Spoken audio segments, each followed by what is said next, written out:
ರಾಯರ ಮಠಕ್ಕೆ ಓಡಿ ಬಂತು ಪಿಚಾಚಿ. ರಾಯರ ಹೆಂಡತಿ ಪ್ರೇತವಾಗಿದ್ದು ಯಾಕೆ? ರಾಯರನ್ನು ಬಿಟ್ಟು ಬಿಡದೆ ಕಾಡಿದ ದರಿದ್ರ ಲಕ್ಷ್ಮಿ. ರಾಯರ ಜನನದಿಂದ ಜೀವ ಸಮಾಧಿಯವರೆಗಿನ ಸತ್ಯಕತೆ. ಈ ವಿಡಿಯೋವನ್ನು ಶುರು ಮಾಡೋದಕ್ಕಿಂತ ಮುಂಚೆ ನೀವೇನಾದರೂ ಗುರು ರಾಯರ ಭಕ್ತರಾಗಿದ್ರೆ ಈ ವಿಡಿಯೋಗೆ ಒಂದು ಲೈಕ್ ಕೊಡಿ ಹಾಗೂ ಓಂ ಶ್ರೀ ರಾಘವೇಂದ್ರಾಯ ನಮಃ ಅಂತ ಕಮೆಂಟ್ ಮಾಡಿ. ಸೊ ಇನ್ಯಾಗ್ತಡ, ಬನ್ನಿ ಸುದ್ದಿ ಜಾಲದೊಳಗೆ ಹೋಗೋಣ. ಪೂಜ್ಯಾಯ ರಾಘವೇಂದ್ರಾಯ ಸತ್ಯಧರ್ಮರತಾಯ ಚ ಭಜತಾಂ ಕಲ್ಪವೃಕ್ಷಾಯ ನಮತಾಂ ಕಾಮಧೇನವೇ. ಶ್ರೀ ಗುರು ರಾಘವೇಂದ್ರ ಸ್ವಾಮೀಜಿಗಳು ವಿಷ್ಣು ದೇವನನ್ನ ಸರ್ವೋಚ್ಚ ದೇವನಾಗಿ ಪೂಜಿಸುವ ವೈಷ್ಣವ ಧರ್ಮವನ್ನ ಅನುಸರಿಸಿದರು ಮತ್ತು ಶ್ರೀ ಮಧ್ವಾಚಾರ್ಯ ದ್ವೈತ ತತ್ವಶಾಸ್ತ್ರವನ್ನ ಪ್ರತಿಪಾದಿಸಿದ 16ನೇ ಶತಮಾನದ ಪ್ರಭಾವಿ ಹಿಂದೂ ಸಂತರಂತ ಅನಿಸ್ಕೊಂಡ್ರು. ಅವರು 1671ರಲ್ಲಿ ಇಂದಿನ ಆಂಧ್ರ ಪ್ರದೇಶದ ಮಂತ್ರಾಲಯದಲ್ಲಿ ಬೃಂದಾವನವನ್ನ ಸ್ವೀಕರಿಸಿದ್ರು ಅಂತ ಹೇಳಲಾಗುತ್ತೆ. ಈ ವಿಡಿಯೋದಲ್ಲಿ ಶ್ರೀ ಗುರು ರಾಘವೇಂದ್ರ ಸ್ವಾಮೀಜಿಗಳ ಹೆಂಡತಿ ಆತ್ಮಹತ್ಯೆ ಮಾಡಿಕೊಂಡಿದ್ದು ಯಾಕೆ, ಪ್ರೇತವಾಗಿ ರಾಯರ ಬಳಿ ಬಂದ ಪತ್ನಿಯನ್ನ ನೋಡಿ ರಾಯರು ಏನ್ ಮಾಡಿದ್ರು, ರಾಯರನ್ನ ಬಿಡದ ದರಿದ್ರ ಲಕ್ಷ್ಮಿ ರಾಯರನ್ನ ಅದೆಷ್ಟರ ಮಟ್ಟಿಗೆ ಕಾಡಿದ್ದಳು ಅನ್ನೋದರ ಬಗ್ಗೆ ಮಾಹಿತಿಯನ್ನ ಈ ವಿಡಿಯೋದಲ್ಲಿ ನೋಡೋಣ. ಶ್ರೀ ಗುರು ರಾಘವೇಂದ್ರ ಸ್ವಾಮೀಜಿಗಳು ಶ್ರೀ ವೆಂಕಟಣ್ಣ ಭಟ್ಟರಾಗಿ 1595ರಲ್ಲಿ ಪಾಲ್ಗುಣ ಮಾಸದ ಶುಕ್ಲ ಸಪ್ತಮಿಯ ಗುರುವಾರದಂದು ಚಂದ್ರನು ಮೃಗಶಿರ ನಕ್ಷತ್ರದಲ್ಲಿದ್ದಾಗ ಇಂದಿನ ತಮಿಳುನಾಡಿನ ಚಿದಂಬರಂ ಬಳಿಯ ಭುವನಗಿರಿಯಲ್ಲಿ ಜನಿಸಿದರು. ನಂತರದ ದಿನಗಳಲ್ಲಿ ವೆಂಕಟನಾಥರು ಶ್ರೀಮಂತ ಕುಟುಂಬದಿಂದ ಬಂದ ಸರಸ್ವತಿಯನ್ನ ವಿವಾಹವಾದರು. ಹೀಗೆ ಅವರ ಜೀವನ ದೇವರ ಆರಾಧನೆ ಮತ್ತು ಮಾನವೀಯತೆಯ ಸೇವೆಯಲ್ಲಿ ಕಳೆದಾಗ ಅವರ ಆಧ್ಯಾತ್ಮಿಕ ಗುರುಗಳಾದ ಶ್ರೀ ಸುಧೀಂದ್ರ ತೀರ್ಥರು ಅವರ ಮಠಕ್ಕೆ ಉತ್ತರಾಧಿಕಾರಿಯನ್ನ ಹುಡುಕ್ತಾಗಿದ್ರು. ಅವರ ನಂತರ ಮಠಾಧೀಶರಾಗಲು ಶ್ರೀ ವೆಂಕಟನಾಥನಿಗೆ ಸೂಕ್ತ ವ್ಯಕ್ತಿ ಎಂದು ದೇವರು ಅವರ ಕನಸಿನಲ್ಲಿ ಸೂಚನೆಯನ್ನ ನೀಡುತ್ತಾರೆ. ಈ ವೆಂಕಟನಾಥನು ತನ್ನ ಹೆಂಡತಿ ಮತ್ತು ಮಗನ ಮೇಲಿನ ಜವಾಬ್ದಾರಿಯಿಂದಾಗಿ ಆರಂಭದಲ್ಲಿ ನಿರಾಕರಿಸಿದ್ರು. ಕನಸಿನಲ್ಲಿ ವಿದ್ಯಾಲಕ್ಷ್ಮಿ ಬಂದು ಸೂಚನೆಯನ್ನ ನೀಡಿದ ಮೇಲೆ ಸನ್ಯಾಸ ದೀಕ್ಷೆಯನ್ನ ತೆಗೆದುಕೊಳ್ಳುತ್ತಾರೆ. ಹಿಂದೂ ಧರ್ಮದ ತತ್ವಗಳ ಪ್ರಕಾರ ವೆಂಕಟನಾಥನ ಪತ್ನಿ ಅಕಾಲಿಕ ಮರಣಕ್ಕೆ ಗುರಿಯಾದಾಗ ಅವಳ ಆತ್ಮವು ಸ್ವರ್ಗ ಮತ್ತು ಭೂಮಿಯ ನಡುವಿನಲ್ಲಿ ಸಿಕ್ಕಿಬಿದ್ದು ಪ್ರೇತವಾಗಿತ್ತು. ತನ್ನ ಪತಿಯನ್ನ ನೋಡುವುದೇ ಅವಳ ಕೊನೆಯ ಆಸೆ. ಆ ಕಾರಣ ಅವಳ ಪ್ರೇತವು ದೀಕ್ಷೆಯ ಕಾರ್ಯವನ್ನ ವೀಕ್ಷಿಸುವುದಕ್ಕೆ ಮಠಕ್ಕೆ ಹೋಯಿತು. ಆದರೆ ಅವರು ಬರುವಷ್ಟರಲ್ಲಿ ಅವರ ಪತಿ ಸನ್ಯಾಸಿ ಶ್ರೀ ರಾಘವೇಂದ್ರ ತೀರ್ಥರಾಗಿದ್ರು. ಆದಾಗ್ಯೂ ಶ್ರೀ ಗುರು ರಾಘವೇಂದ್ರರು ತಮ್ಮ ಆಧ್ಯಾತ್ಮಿಕ ಶಕ್ತಿಯಿಂದ ತಮ್ಮ ಹೆಂಡತಿಯ ಉಪಸ್ಥಿತಿಯನ್ನ ತಕ್ಷಣವೇ ಗ್ರಹಿಸಿದ್ರು. ಅವಳ ಕೊನೆಯ ಆಸೆಯನ್ನ ಪೂರೈಸುವ ಸಾಧನವಾಗಿ ಅವರು ತನ್ನ ಕಮಲದಂಡದಿಂದ ಸ್ವಲ್ಪ ಪವಿತ್ರ ನೀರನ್ನ ಅವಳ ಆತ್ಮದ ಮೇಲೆ ಎರಚಿದ್ರು. ಈ ಕ್ರಿಯೆಯು ಅವಳಿಗೆ ಮೋಕ್ಷ ಅಥವಾ ಜನನ ಮತ್ತು ಮರಣಗಳ ಚಕ್ರದಿಂದ ವಿಮೋಚನೆಯನ್ನ ನೀಡುತ್ತೆ. ಆದ್ರೆ ಇದಕ್ಕೂ ಮುನ್ನವೇ ರಾಯರನ್ನ ದರಿದ್ರ ಲಕ್ಷ್ಮಿ ಕಾಡಿದ್ದಳು. ವೆಂಕಟನಾಥ, ನಾನ್ಯಾರು ಎಂದು ತಿಳಿಯದೆ ಹೋಯಿತೆ ನಿನಗೆ. ನಾನು ದರಿದ್ರ ದೇವತೆ. ನಿನ್ನ ಪೂರ್ವಕೃತ ಕರ್ಮ ಫಲಗಳಿಗೆ ಅನುಗುಣವಾಗಿ ನಾನೀಗ ನಿನ್ನನ್ನು ಆಶ್ರಯಿಸಲೇಬೇಕು. ಇದು ನನ್ನ ಕರ್ತವ್ಯ. ಆದರೆ ಸಾಮಾನ್ಯರ ಜೀವನ ಪ್ರವೇಶ ಮಾಡಿದಂತೆ ನಾನು ನಿನ್ನನ್ನು ಏಕಾಏಕಿ ಸೇರಬಿಡಲಾರೆ. ನೀನೊಬ್ಬ ಅಸಾಮಾನ್ಯ ಮಹಾಮಹಿಮ. ನಿನ್ನ ಅನುಮತಿ ಇದ್ದರಷ್ಟೇ ಆಶ್ರಯಿಸುತ್ತೇನೆ. ಆಶ್ರಯಿಸಿ ದರಿದ್ರವನ್ನ ಅನುಭವಿಸುತ್ತೇನೆ ಅಂತ ಕೋರಿಕೊಂಡಳು ದರಿದ್ರ ದೇವತೆ. ದರಿದ್ರ ದೇವತೆ ಮಾತು ಕೇಳಿ ಮತ್ತೆ ನಕ್ಕ ವೆಂಕಟನಾಥರು, ಸರಿಯಮ್ಮ ದರಿದ್ರ ದೇವತೆ, ಪ್ರಾರಬ್ಧ ಕರ್ಮಗಳಿಂದ ಯಾರೂ ಕೂಡ ತಪ್ಪಿಸಿಕೊಳ್ಳುವುದಕ್ಕೆ ಸಾಧ್ಯವಿಲ್ಲ. ಜಗತ್ ಕಲ್ಯಾಣಕ್ಕಾಗಿ ಸಾಕ್ಷಾತ್ ಶ್ರೀಹರಿಯೇ ಧರೆಗಿಳಿದು ಬಂದು ಸಾಮಾನ್ಯನಂತೆ ಶ್ರೀನಿವಾಸನಾಗಿ ಬೆಟ್ಟಗುಡ್ಡಗಳನ್ನು ಅಲೆದು ಹಸಿವು ಬಾಯಾರಿಕೆಯೊಂದಿಗೆ ಬದುಕಿದ್ದಾಯಿತು. ನಾನ್ಯಾವ ಲೆಕ್ಕ? ನೀನು ಖಂಡಿತ ಬಂದು ನನ್ನನ್ನು ಆಶ್ರಯಿಸು. ಆದರೆ ನನ್ನದೊಂದು ಪ್ರಶ್ನೆಗಿದೆ. ನೀನು ಎಲ್ಲಿಯವರೆಗೆ ನನ್ನೊಂದಿಗೆ ಇರ್ತೀಯಾ? ನಾನೆಷ್ಟು ಕಾಲ ಈ ದರಿದ್ರವನ್ನ ಅನುಭವಿಸಬೇಕು ಅಂತ ಕೇಳಿಕೊಳ್ತಾರೆ ವೆಂಕಟನಾಥರು. ವೆಂಕಟನಾಥರ ಈ ಪ್ರಶ್ನೆಗೆ ಉತ್ತರಿಸುತ್ತಾ ದರಿದ್ರ ದೇವತೆ ಒಂದು ಮಾತನ್ನ ಹೇಳ್ತಾರೆ. ನೋಡು ವೆಂಕಟನಾಥ, ನಿನ್ನ ಹೆಂಡತಿ ಒಂದು ದಿನ ಗುರುಗಳ ಬಳಿ ಹೋಗೋಣ ಎಂದು ಕೇಳುತ್ತಾಳೆ. ಅಲ್ಲಿಯವರೆಗೂ ಈ ದಾರಿದ್ರ್ಯ ತಪ್ಪುವುದಿಲ್ಲ. ಅಂದು ನಾನು ನಿನ್ನನ್ನ ಬಿಟ್ಟು ತೊಲಗುತ್ತೇನೆ ಅಂತ ಹೇಳ್ತಾಳೆ. ಈ ಮಾತು ಹೇಳುತ್ತಾ ಜೊತೆಗೊಂದು ಷರತ್ತನ್ನ ವಿಧಿಸ್ತಾಳೆ. ನಿನ್ನ ಹೆಂಡತಿ ತಾನಾಗಿ ತಾನೇ ನಡೆಗಿರಿ ಗುರುಗಳ ಬಳಿ ಅಂತ ಹೇಳಬೇಕು ಹೊರತು ಎಂಥದ್ದೇ ಕಷ್ಟ ಬರಲಿ ನೀನಾಗಿ ಹೆಂಡತಿಗೆ ಗುಟ್ಟನ್ನ ಬಿಟ್ಟು ಕೊಡಬಾರದು ಅಂತ ಷರತ್ತು ಹಾಕ್ತಾಳೆ. ಅದರಂತೆ ದರಿದ್ರ ದೇವತೆಯು ಷರತ್ತನ್ನ ಒಪ್ಪಿ ಜೀವನದ ಅತ್ಯಂತ ಕಷ್ಟದ ದಿನಗಳನ್ನು ಸ್ವಾಗತಿಸ್ತಾರೆ ವೆಂಕಟನಾಥರು. ದರಿದ್ರ ದೇವತೆ ವೆಂಕಟನಾಥರನ್ನ ಆಶ್ರಯಿಸ್ತಾರೆ. ಇದರೊಂದಿಗೆ ದಟ್ಟ ದಾರಿದ್ರ್ಯದ ದಿನಗಳು ಆರಂಭವಾಗುತ್ತೆ. ಯಾವ ಮಟ್ಟಕ್ಕೆ ಅಂದ್ರೆ ವೆಂಕಟನಾಥರ ದಾರಿದ್ರ್ಯಕ್ಕೆ ಉಪಮೆಯೇ ಸಿಗದಿರುವಷ್ಟು ತೀವ್ರತೆಯಲ್ಲಿ ಬಡತನ ಹೇಗಲಿರುತ್ತೆ. ಅದಾದ 2 ದಿನಕ್ಕೆ ಮನೆಗೆ ಕಳ್ಳರು ನುಗ್ಗಿ ಇರೋ ಬರೋದನ್ನೆಲ್ಲ ದೋಚ್ ಹೋಗ್ಬಿಡ್ತಾರೆ. ಇದ್ದ ಮನೆ ಸೋರೋದಕ್ಕೆ ಶುರುವಾಗತ್ತೆ. ಹರಿದ ಬಟ್ಟೆ, ಹಸಿದ ಹೊಟ್ಟೆ, ದಿನಚರಿ ಎಂಬಂತಾಗ ಹೋಗ್ಬಿಡತ್ತೆ. ಬಡತನ ನೋಡಿದ ಬಂಧುಗಳು ದೂರದಲ್ಲೇ ನಿಂತು ನೋಡ್ತಾರೆ. ಇರೋ ಒಬ್ಬ ಮಗನಿಗೆ ಹಾಲು ಅನ್ನ ಕೊಡೋಕ್ಕೂ ಕೂಡ ಯಾರೂ ಇಲ್ಲದಂದಂಗಾಗತ್ತೆ.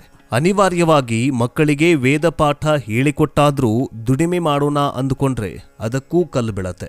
ದಿಕ್ಕೆ ತೋಚದ ದರಿದ್ರ ಜೀವನ ವೆಂಕಟನಾಥನನ್ನು ಕಾಡಲಾರಂಭಿಸುತ್ತದೆ. ಸಮುದ್ರದ ನಂಟು ಉಪ್ಪಿಗೆ ಬರ ಎನ್ನುವಂತೆ ಮಹಾನ್ ವಿದ್ವಾಂಸರನ್ನ ಕೈ ಹಿಡಿದ ಸುಮಂಗಲಿ ಸರಸ್ವತಿಗೆ ಜೀವನವೇ ಅಯೋಮಯ ಎನಿಸಿಬಿಡತ್ತೆ. ಆದ್ರೆ ವಿಧಿಯಿಲ್ಲ, ಅನುಭವಿಸಲೇಬೇಕು. ಯಾಕಂದ್ರೆ ಅಂದುಕೊಂಡಿದ್ದಲ್ಲ ಜೀವನ, ಅನುಭವಿಸಿದ್ದು ಅನ್ನೋದು ಜನಜನಿತ ಸತ್ಯ. ಈ ಮಾತಿಗೆ ಬದ್ಧರಾಗಿ ಗಂಡನ ಕಷ್ಟಕ್ಕೆ ಹೆಗಲಾಗಿ ಸಹನೆ ಕಾಯ್ದುಕೊಂಡೇ ಸಾಗುತ್ತಾಳೆ ಸರಸ್ವತಿ. ಹೀಗಿರುವಾಗಲೇ ದಟ್ಟ ದಾರಿದ್ರ್ಯದ ಆ ದಿನಗಳಲ್ಲಿ ಒಂದು ರಾತ್ರಿ ವೆಂಕಟನಾಥರ ಪತ್ನಿ ಸರಸ್ವತಿಗೆ ಕನಸೊಂದು ಬೀಳತ್ತೆ. ಕನಸಲ್ಲಿ ವೆಂಕಟನಾಥರ ಪರಮಗುರು ಅಂದ್ರೆ ಗುರುವಿನ ಗುರು ಇರ್ತಾರಲ್ಲ ಅವರು, ಇನ್ನೂ ಸರಳೀಕರಿಸಿ ಹೇಳಬೇಕಂತಂದ್ರೆ ವೆಂಕಟನಾಥರ ಗುರು ಸುಧೀಂದ್ರ ತೀರ್ಥರು ಇರ್ತಾರಲ್ಲ, ಅವರ ಗುರುಗಳಾದ ವಿಜಯೇಂದ್ರ ತೀರ್ಥರು ಕನಸಲ್ಲಿ ಬಂದು ಕಾಣಿಸ್ಕೊಳ್ತಾರೆ. ಮಹಾನ್ ಶಕ್ತಿವಂತರಾದ ಇವರ ಕನಸಲ್ಲಿ ಒಂದು ಸಲಹೆಯನ್ನ ನೀಡ್ತಾರೆ. ತಾಯಿ, ನಿನ್ನ ಪತಿ ಮಹಾಮಹಿಮ, ಇಂಥ ಮಹಾಮಹಿಮ ಈ ರೀತಿಯ ಕಷ್ಟಗಳನ್ನ ಅನುಭವಿಸುವುದು ಜಗತ್ತಿಗೆ ಒಳ್ಳೆಯದಲ್ಲ. ನೀನು ಅವನ ಬಳಿ ಹೋಗಿ ನಿನ್ನ ಗುರುಗಳ ಬಳಿ ಹೋಗೋಣ ಅಂತ ಹೇಳು.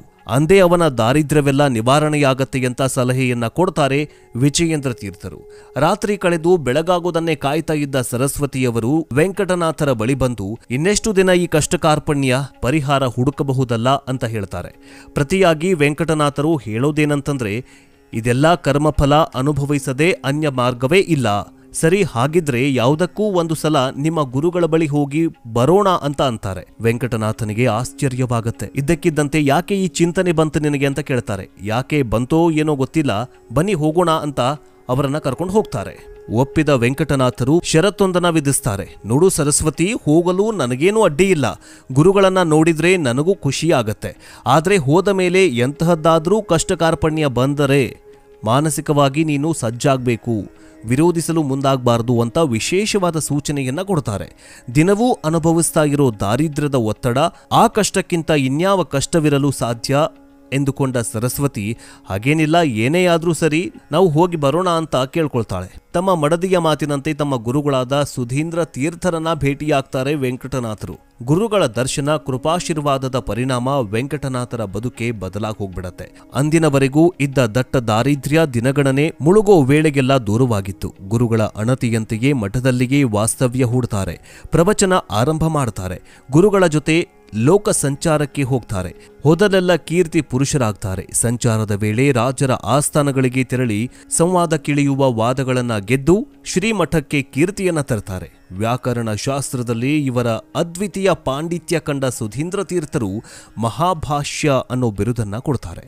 ಹೀಗೆ ಸಾಗುತ್ತಿರುವಾಗಲೇ ಬದಲಾದ ಬದುಕಿನಲ್ಲಿ ಮತ್ತೊಂದು ಮಹಾ ಬದಲಾವಣೆಯ ಬಿರುಗಾಳಿ ಬೀಸತ್ತೆ. ಆ ಒಂದು ದಿನ ವೆಂಕಟನಾಥರ ಗುರುಗಳಾದ ಸುಧೀಂದ್ರ ತೀರ್ಥರಿಗೆ ಸ್ವಪ್ನ ಸೂಚನೆಯೊಂದು ಸಿಗತ್ತೆ. ಸುಧೀಂದ್ರ ತೀರ್ಥರ ಕನಸಿನಲ್ಲಿ ಬಂದ ಶ್ರೀರಾಮಚಂದ್ರ ಪ್ರಭು ಮಹತ್ವದ ಸಂದೇಶವೊಂದನ್ನ ಕೊಡ್ತಾರೆ. ನಿನ್ನ ಶಿಷ್ಯನಾದ ವೆಂಕಟನಾಥನಿಂದ ನನ್ನ ಮೂಲರಾಮನ ರೂಪಕ್ಕೆ ಆರಾಧನೆ ಮಾಡಿಕೊಳ್ಳಬೇಕೆನ್ನೋದು ನನ್ನ ಬಯಕೆ. ಈ ಪರಂಪರೆಗೆ ಮುಂದಿನ ವಾರಸುದಾರನೂ ಅವನೇ ಆಗಲಿ ಅಂತ ಆದೇಶವನ್ನ ನೀಡ್ತಾರೆ ರಾಮ. ಮುಂದಿನ ಪೀಠಾಧಿಪತಿ ಶೋಧನೆಯಲ್ಲಿದ್ದ ಸುಧೀಂದ್ರ ತೀರ್ಥರ ಮನಸ್ಸಿಗೂ ಬಹಳ ಮುದವೆನಿಸುತ್ತದೆ ರಾಮನ ನುಡಿ. ಶಿಷ್ಯ ವೆಂಕಟನಾಥನನ್ನ ಕರೆಸ್ಕೊಳ್ತಾರೆ ಗುರುಗಳು. ಶಿಷ್ಯನ ಮುಂದೆ ಪಟ್ಟಕ್ಕೇರಬೇಕಾದ ಪ್ರಸ್ತಾಪವನ್ನ ಇಡ್ತಾರೆ. ಆದರೆ ವೆಂಕಟನಾಥರು ಸದಾರಾಮ್ ಒಪ್ಪೋದಿಲ್ಲ. ಗುರುಗಳೇ, ಇದೆಂಥ ದೊಡ್ಡ ಪರೀಕ್ಷೆ, ಈ ಅಪಾರ ದ್ವೈತ ಸಿದ್ಧಾಂತದ ಸಾಮ್ರಾಜ್ಯವೆಲ್ಲಿ, ನಾನೆಲ್ಲಿ? ಭಾರ ಹೊತ್ತು ಸಮುದ್ರ ದಾಟಲು ಹೋದಂತಾಗತ್ತೆ. ಅಷ್ಟೇ ಅಲ್ಲ, ನಾನಿನ್ನೂ ಚಿಕ್ಕವನು, ನನ್ನ ಹೆಂಡತಿ ಚಿಕ್ಕವಳು, ಮನೆಗೆ ಉಪನಯನವನ್ನೇ ಮಾಡಿಲ್ಲ ಎಂದು ಹೇಳಿ ಗುರುಗಳಿಗೆ ನಿರಾಸೆ ಮಾಡಿ ಮನೆಗೆ ಹೊರಟು ಬಿಡ್ತಾರೆ. ಹೋಗು, ಎಲ್ಲಿಗೆ ಹೋಗುವೆ? ಬಂದೇ ಬರುವೆ ಅಂತ ಗುರುಗಳು ನಸುನಕ್ಕೂ ಸುಮ್ಮನಾಗ್ತಾರೆ. ಗುರುಗಳ ನಂಬಿಕೆ ನಿಜವಾಗುವ ದಿನ ಬಂದೇ ಬಿಡತ್ತೆ. ಒಂದು ಬೆಳಗಿನ ಜಾವ ಸ್ವಪ್ನದಲ್ಲಿ ವಿದ್ಯಾದೇವಿ ಸಾಕ್ಷಾತ್ ಸರಸ್ವತಿ ಕಾಣಿಸ್ಕೊಳ್ತಾಳೆ ವೆಂಕಟನಾಥರಿಗೆ. ಸ್ವಪ್ನ ದರ್ಶನ ಕೊಟ್ಟ ಸರಸ್ವತಿ ವೆಂಕಟನಾಥರಿಗೆ ಸಂಸಾರದ ಬಗ್ಗೆ ತಿಳುವಳಿಕೆಯನ್ನು ನೀಡುತ್ತಾರೆ. ಸಂಸಾರವನ್ನ ನೆಚ್ಚಿಕೊಂಡಿರಬೇಡ ನೀನು, ನಿನ್ನ ಅವತಾರವು ಶ್ರೀ ಮಧ್ವಾಚಾರ್ಯರ ತತ್ವಶಾಸ್ತ್ರದ ಪ್ರಚಾರಕ್ಕಾಗಿ ಆಗಿದೆ. ನಿನ್ನ ಗುರುಗಳು 2 ವರ್ಷಗಳು ಮಾತ್ರ ಇರ್ತಾರೆ. ನಿನ್ನಿಂದ ಅಸಾಧಾರಣ ಕಾರ್ಯಗಳು ಆಗಬೇಕಿದೆ. ವಿದ್ಯಾದೇವಿಯಾದ ನಾನು ನಿನ್ನ ಕೈ ಹಿಡಿದು ಜಗತ್ಪ್ರಸಿದ್ಧಳಾಗಬೇಕು ಅನ್ನೋದೇ ಹೆಬ್ಬಯಕೆ ಹೊಂದಿದ್ದೇನೆ. ನಿನ್ನ ನಾಲಿಗೆ ಎಂಬ ರಂಗಸ್ಥಳದಲ್ಲಿ ನರ್ತನ ಮಾಡಲು ಬಯಸುತ್ತೇನೆ. ನೀ ಯತಿಯಾಗಬೇಕು, ನೀನು ಯತಿಯಾಗುವುದು, ನಾನು ನಿನ್ನ ಅಧೀನಳಾಗುವುದು ಎರಡೂ ದೈವ ಸಂಕಲ್ಪ ಅನ್ನೋದು ಸ್ಪಷ್ಟ ಸಂದೇಶ ಕೊಡ್ತಾಳೆ ಸರಸ್ವತಿ ಮಾತೆ. ಸರಸ್ವತಿ ಮಾತೆಯ ಸಂದೇಶದ ಬಳಿಕ ನಿರ್ಧಾರದ ನಂತರ ಹಾದಿ ಎರಡೂ ಸ್ಪಷ್ಟವಾಗುತ್ತೆ. ಮನದಲ್ಲೇ ಸಂಕಲ್ಪ ಮಾಡಿಕೊಂಡ ವೆಂಕಟನಾಥರು ಮೊದಲು ಮಾಡಬೇಕಾದ ಕೆಲಸಗಳತ್ತ ಗಮನ ಕೊಡ್ತಾರೆ. ಮಗನಿಗೆ ಉಪನಯನ ಮಾಡಿಸ್ತಾರೆ. ಜವಾಬ್ದಾರಿಯನ್ನ ಮುಗಿಸಿದ ಕೂಡಲೇ ಅದೇ ದಿನ ಪತ್ನಿ ಸರಸ್ವತಿಯನ್ನ ಕರೆದು ತನ್ನ ಮನದಂಗಿತವನ್ನ ಹೇಳಿಬಿಡ್ತಾರೆ ವೆಂಕಟನಾಥರು. ನೋಡು ಸರಸ್ವತಿ, ನಾನು ನಿರ್ಧರಿಸಿದ್ದೇನೆ ಸನ್ಯಾಸಿಯಾಗಬೇಕು ಅಂತ.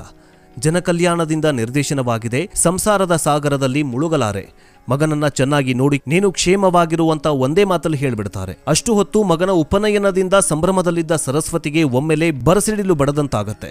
ಇದಕ್ಕೇನಾ ನೀವು ಇಷ್ಟು ಆತುರಾತುರವಾಗಿ ಮಗನ ಕಾರ್ಯ ಮಾಡಿದ್ರಿ? ಮದುವೆಗೆ ಕೆಲವು ವರ್ಷಗಳಿವೆ, ಸನ್ಯಾಸದ ಮಾತೇಕೆ? ಹೀಗೆ ಸರಸ್ವತಿಯವರು ಕೇಳಿದ ಪ್ರಶ್ನೆಗಳು ಒಂದೆರಡಲ್ಲ. ಆದ್ರೆ ವೆಂಕಟನಾಥರ ಸಂಕಲ್ಪದ ಮನಸ್ಸು ಏನನ್ನೂ ಕೂಡ ಕೇಳುವ ಸ್ಥಿತಿಯಲ್ಲಿ ಇರಲಿಲ್ಲ. ಸಂಸಾರವೆಂಬ ಭವಭಾರ ನನಗೆ ಬೇಡ ಅಂತ ಅಂಗಳದಿಂದ ಗುರುಗಳ ಪಾದದತ್ತ ಹೊರ ನಡೆದು ಬಿಡ್ತಾರೆ ವೆಂಕಟನಾಥರು. ನಂತರವೇ ನೋಡಿ ರಾಯರ ಹೆಂಡತಿ ಆತ್ಮಹತ್ಯೆ ಮಾಡಿಕೊಂಡು ಪ್ರೇತಳಾಗ್ತಾಳೆ. ನಂತರ ರಾಯರೇ ಆಕೆಗೆ ಮೋಕ್ಷವನ್ನ ಕೊಡ್ತಾರೆ. ಮುಂದೆ ಶ್ರೀ ರಾಘವೇಂದ್ರ ಸ್ವಾಮೀಜಿಗಳು 1671ರಲ್ಲಿ ಶ್ರಾವಣ ಕೃಷ್ಣ ಪಕ್ಷದ ದ್ವಿತೀಯ ದಿನದಂದು ಜೀವ ಸಮಾಧಿಯನ್ನ ಪಡಿತಾರೆ. ಜಪಮಾಲೆಯನ್ನ ಉರುಳಿಸುವುದನ್ನ ನಿಲ್ಲಿಸಿದ ನಂತರ ತನ್ನ ಸುತ್ತಲೂ ಚಪ್ಪಡಿಗಳನ್ನ ಜೋಡಿಸಲು ಅವರು ತನ್ನ ಶಿಷ್ಯರನ್ನ ಕೇಳಿದ್ರು. ಅವರು ಪ್ರಣವ ಮಂತ್ರವನ್ನ ಜಪಿಸಲು ಪ್ರಾರಂಭಿಸಿದ್ರು ಮತ್ತು ಆಳವಾದ ಸಮಾಧಿಯನ್ನ ಪಡೆದರು. ಜಪಮಾಲೆ ನಿಶ್ಚಲವಾದಂತೆಯೇ ಅವರ ಶಿಷ್ಯರು ಅವರ ಸೂಚನೆಗಳನ್ನ ಅನುಸರಿಸಿದ್ರು ಮತ್ತು ಅವರ ತಲೆಯವರೆಗೂ ಚಪ್ಪಡಿಗಳನ್ನ ಜೋಡಿಸಿದ್ರು.